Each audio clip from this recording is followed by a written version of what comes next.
Oh, definisi dunya, dono kata dana ya dunuan.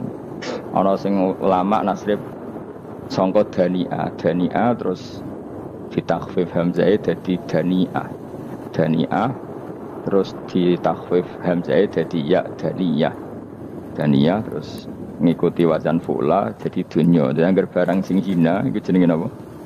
Dunya. Utawa barang sing dekat iku jenenge dunya. Kemana nih dunia saiki dana itu mana nih dekat akhirat nanti serungok nawa yang kok sesuai paham sehingga sesuatu yang tidak murahan kayak sujud kayak sedekah kayak ngaji itu randunya ini kesaksian akhirat sehingga ketika Ibnu Khaldun itu Allah itu ngeritik dunia ya yang perlu dikritik bahkan kadang akhirat pun dikritik pangeran swarga pun kadang dikritik pangeran nak waya perlu dikritik karena ada konteksnya ada konteksnya misalnya begini saya punya kitab namanya Khilyatul Auliya atau Baqatul Asfiya saya sampai sekarang belajar kitab itu terus ini sekitar 14 jilid ini kitab indukan Ikhya saya berkali-kali ngomong di mana-mana Imam Ghazali dalam hal mana Kibul Akhyar sejarah orang-orang pilihan itu nginduk kitab namanya Khilyatul Auliya itu 14 jilid. Dalam ilmu tasawuf beliau nginduk kitab jenis Qutil Qulub, ini karangan Abu Thalib Al-Makki. Dalam fikih tentu beliau nginduk gurunya Imam Haromen. Dan memang kitab itu harus nginduk, kalau tidak namanya mukhtarik, bikin-bikin. Memang syaratnya ulama harus muttabi, dia hanya pengikut, tidak boleh kreasi. Kalau kreasi namanya bid'ah, bid'ah. Kalau terang, di situ ada cerita ada seorang sufi bodoh. Ngeritik dunia entek ngamal. Dunia wis ora ono benere, dunia ku nggon batang. Pokoke dunia ku jifah batang. Sing berebut batang ya siap-siap rebutan mbek asu. Pokoke ngomong wis tok ndi-ndi. Sayyidina Umar itu agak tersinggung dengan makalahnya orang sufi yang bodoh ini. Ya, rata-rata orang sufi memang bodoh. Kecuali gelem ngaji fikih. Setelah ngomong ngalor ngidul dunia ku swelek terus dekne biasa lah wong sufi terus milih dhewean terus orang lakoni popo ngerti-ngerti lesu kok mangan wae lesu orang sufi kan gitu. Singkat cerita terus Umar agak marah tapi beliau masih bisa mengendalikan diri terus kata beliau sal sayyidah sal hadas sayyid kamu tanya hadas sayyid maksudnya sayyid dalam bahasa dulu itu ya orang terhormat dalam bahasa zaman era itu maknanya sayyid itu masih apa Sadat maksudnya bukan Habib bukan kalau dalam bahasa Arab dulu itu memang kalau Habib itu ya Nabi kalau Sayyid Sadat itu Sufia itu belum pasti maknanya apa Habib ya tokoh-tokoh yang diikuti dalam apa makalahnya makalahnya terus kata Ubay bin Ka'ab dan ini menurut saya benar sekali dan kamu harus mengikuti Ubay bin Ka'ab dia adalah termasuk 6 sahabat yang dipuji Nabi min ahlil Quran yang dipuji Nabi min ahlil Quran. Kata Ubay bin Ka'ab, lalu Anda masuk surga karena apa?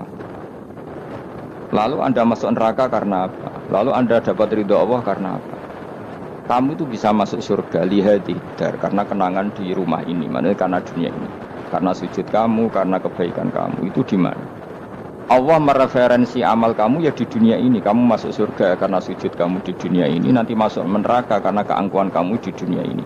Fahadi dunia mi'yar, dunia ini adalah takaran. Semua referensi Tuhan tentang akhirat itu merujuk kelakuan kita di dunia. Sehingga kalau kamu masuk surga selamanya lama, itu ya karena kebaikan kamu di dunia. Maka jangan kritik dunia ini, karena dunia itu mahalu sujudika, mahalu ruku'ika, mahalu pokoknya dia marah-marah. Sehingga semenjak itu kata Ibnu Khaldun orang tahu dunia yang dikritik adalah dari madatul kalimah daniyah, sesuatu yang murahan yang murah. Sehingga kalau misalnya orientasinya itu kebesaran li'ilai kalimatillah, maka itu tidak termasuk dunia. Dan yang suasananya akhirat tapi motifnya adalah kasal, kemalasan, itu yang benar-benar dunia. Makanya Imam Syafi'i sering kritik tasawuf itu sampai ussisati tasawuf alal kasal. Ilmu tasawuf itu basisnya itu karena pemalas. Karena tadi misalnya begini, ini contoh paling gampang. Zaid itu di daerah pinggiran di mana Islam itu minoritas.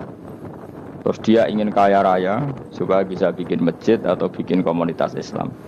Atau dia ingin jabat jadi lurah supaya nggak ada pelarangan orang sholat karena dia yang punya otoritas bikin aturan. Atau kalau mungkin cukup lebih besar, dia ingin jadi bupati supaya daerah situ familiar dengan Islam karena pejabatnya Muslim. Itu tidak dunia karena semua orientasinya untuk mengawal sujud, mengawal kebenaran. Tapi kalau kamu di daerah pinggiran, kemudian milih dhewean, kabeh kersane pangeran, sithik-sithik kersane pangeran, terus kamu meninggalkan aktivitas dakwah. Itu yang dunia, karena motivasi kamu adalah al-kasal, menaik buminya Allah ini dengan sujud. Ini yang banyak orang sufi salah paham. Makanya orang sufi harus ngaji fikih. Bendekne roh, dielingno wong alim, wong fikih nak kitmanul ilmi ku haram. Kitmanul ilmi haram. Menyimpan ilmu itu haram. Tidak memberi kontribusi dalam proses orang sujud adalah haram. Tidak memberi pencerahan pada umatnya Nabi adalah haram.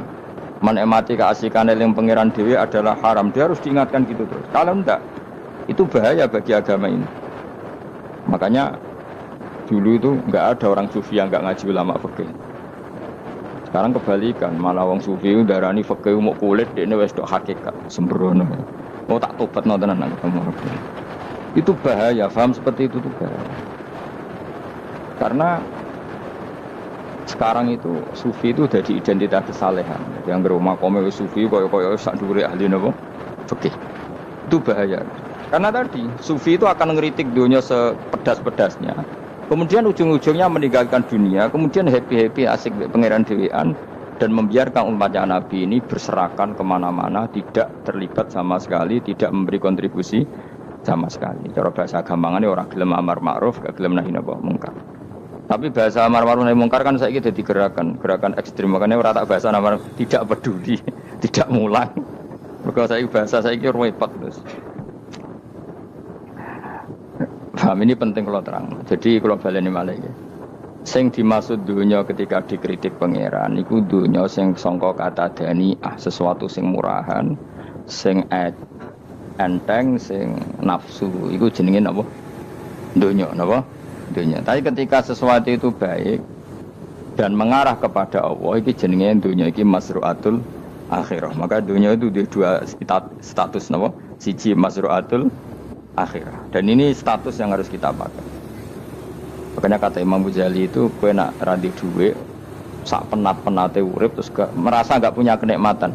Datang saja ke kuburan dan yakinlah semua yang sedang mati keinginannya hanya satu, ingin kembali di dunia dan memperbaiki amal-amalnya. Berarti dunia adalah segala-galanya bagi orang yang sudah mati.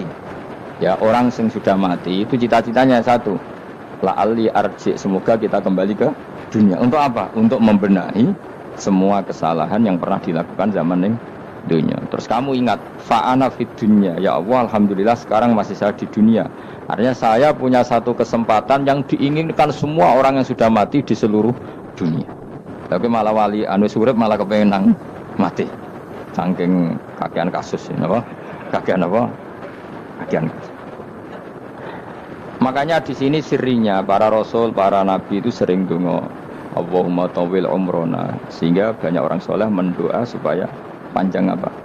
Umur. Itu karena pas itu yang hadir adalah dunia dengan makna masru'atul akhirah.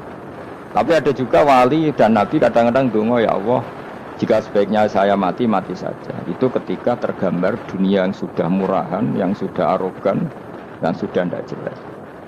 Maka dunia ini punya dua status sekaligus. Jika prospek bagi Anda untuk masru'atul akhirah, maka nikmati senikmat-nikmatnya. Tapi jika bagi Anda ini sudah menjadi ladang maksiat apa-apa, maka jadikan dunia ini tempat tobat. Karena akhirat itu enggak ada apa-apanya dibanding dunia. Jadi akhirat itu hanya mereferensi dunia, apa? Mereferensi dunia. Ini penting kula aturno. Kadang-kadang sufi ku menyen goblok ora iso ngaji. Dia nganggep dunia sampai akhirat itu penting akhirat, tapi cara maknaninya salah. Lho kowe nganti ning akhirat mlebu swarga itu karena apa coba? Amal zaman di mana? Di dunia. Berarti penting mana dunia sama akhirat? Penting dunia karena akhirat mau efek, apa? Efek dunia ini yang pokok. Apa dunia ini yang pokok. Kalau Allah kan cara ngendikan tidak seperti itu. Allah cara ngendikan gini loh. Akhirat, maksudnya walal akhiratu khairul lakam nalula gini. Sesuatu yang berorientasi akhirat dan kemudian menjadikan kamu nyaman di akhirat itu khairul laka minal ula, itu lebih baik ketimbang dunia ora kok Kowe nak ning donya nak sepemelek ning akhirat apik ora ngarang ngono, nak ning donya melek ning akhirat luwih parah. Kayak melaratem cek ngene iki kan. Tapi kan cek iso ngopi, cek iso mangan tengkleng. Coba ning akhirat gak iso blas. Dunyel-unyel malaikat ngawur. Gayamu bareng melarat iso ning donya lara lah nak ning akhirat penak. Aku yakin ora luwih lara, tak jamin. Ora ini kan ketara nak ngono. Keliru omongan aku ning donya lara lah sementing nek akhirat penak itu ndak bisa. Penyifati donya nggon lara iku serapati ridho mbek pangeran. Berarti ketika iso ngopi ra syukur, ketika iso mangan ra syukur, anane nyifati donya lara. Berarti rapati ridho mbek pangeran. Malah dibles-blesno sebenarnya. Pemenang nak pengurus akhirate aku tak tekek. Cuma aku lho pengurus ora sebenarnya. Tapi gak ada rencana daftar jadi panitia apa? Akhirat. Tapi kira tak syafaat ya ambiarno karena ini penting kalau terangno. Makanya Imam Syafi'i masyhur makalah beliau tentang fikih dan tasawuf itu.